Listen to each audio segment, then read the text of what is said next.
गरमागरम वरण भात, त्यावर साजूक तुपाची छानशी धार आणि सोबत मसालेदार भरलेली वांगी. आ हा हा हा. असा जेवणाचा घास म्हणजे खरंच स्वर्गीय सुखाचा आनंद. पण प्रश्न असा आहे की तुमची भरली वांगी परफेक्ट तशीच चविष्ट बनतात का, की कुठेतरी टेस्ट कमी पडते?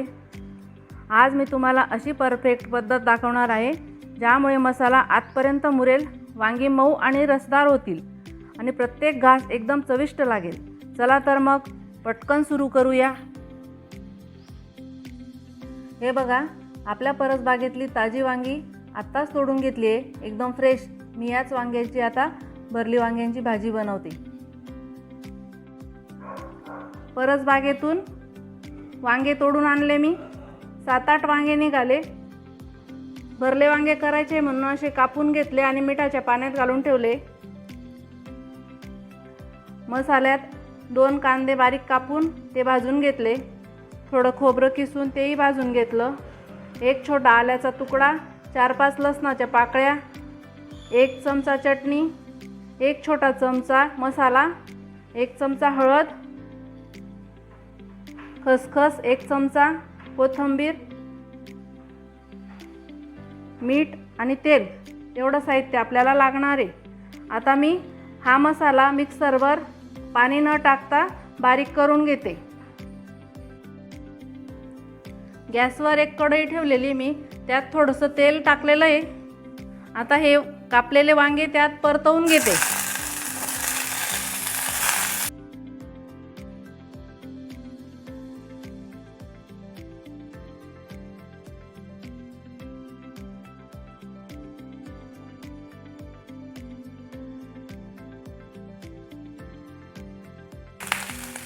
वांगे परतवले गेले. मी ते आता एका ताटात काढून घेते.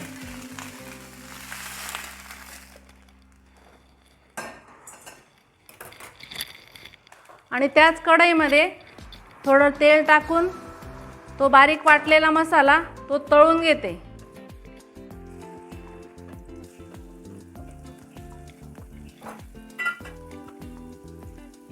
तळत असताना थोडं मीठ पण टाकून देते चवीनुसार.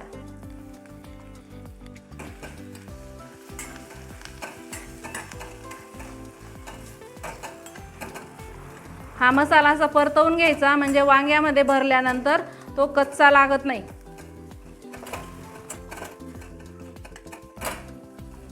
आता मसाला परतवला गेला. त्यात मी आता खसखस टाकून देते.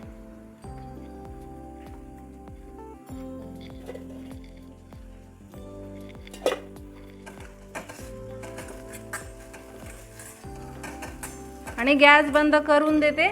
तोपर्यंत वांगे पण गार होऊन जातील. मग त्यात मी मसाला भरून घेईल. मसाला आपला गार झालेला आहे. त्यात मी आता कोथिंबीर टाकून देते. थोडीशी कोथिंबीर मी मसाला बारीक करताना पण टाकली होती. बाकीची उरलेली कोथिंबीर आता टाकून घेतली. मीठ, हळद सगळं टाकलेलं आहे. मसाला गार झालेला आहे. आता वांग्यामध्ये मी भरून घेते.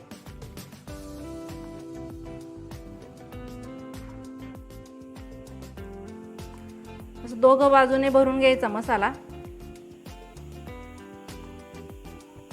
आता मी असे सगळे वांगे भरून घेते आणि कढईमध्ये शिजायला ठेवते. सगळे वांगे भरले गेलेले आहेत. आता मी गॅसवर एक कढई ठेवलेली आहे.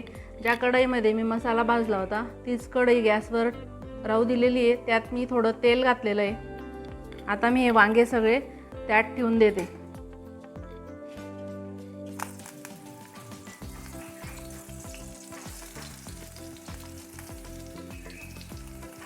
तुम्हाला कढईमध्ये करायचे नसतील तर कुकरमध्ये सुद्धा करू शकतात. पण कुकरमध्ये वांगे ठेवल्यानंतर खूप जास्त शिजून जातात ते.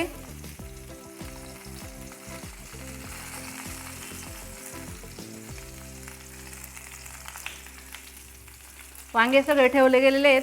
आता मी थोडं गरम केलेलं पाणी टाकून देते. कुठल्याही पदार्थामध्ये वरून टाकताना गरमच पाणी करून टाकायचं.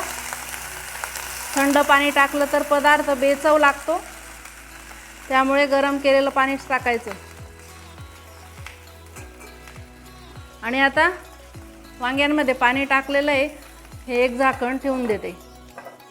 झाकणावरून पण थोडं पाणी टाकून द्यायचं, म्हणजे वरच्या पाण्याची पण वाफ होऊन जाते, वरून पण ते वांगे छान शिजतात. आता 5-10 मिनिटात परत चेक करून घेईल मी. वांगे शिजायला जवळजवळ अर्धा तास लागतो असं शिजवलं कढईत तर. हे बघा, आता मी तुम्हाला वांगे शिजून गेले ते दाखवते. अर्ध्या तासापूर्वी मी वांगे शिजायला ठेवलेले होते. मध्ये मी 1-2 वेळा चेक केलं, थोडंसं पाणी आधी टाकलेलं होतं, मध्ये मला अजून थोडं पाणी आटून गेलेलं होतं पाणी, परत थोडंसं पाणी टाकलं होतं मी. आता छान शिजून गेलेले आहेत वांगे. बाकीचे वांगे शिजून जातात पण हे देठ शिजायला थोडा वेळ लागतो. हे पहा, छान शिजून गेलेले आहेत वांगे.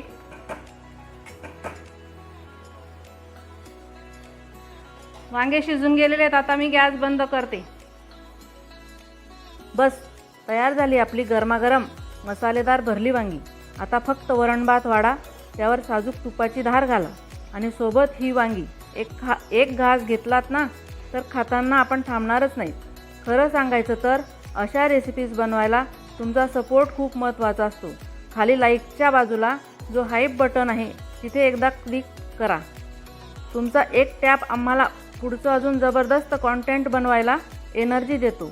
आणि कमेंटमध्ये नक्की सांगा आजची रेसिपी बघून तुम्हाला कसं वाटलं.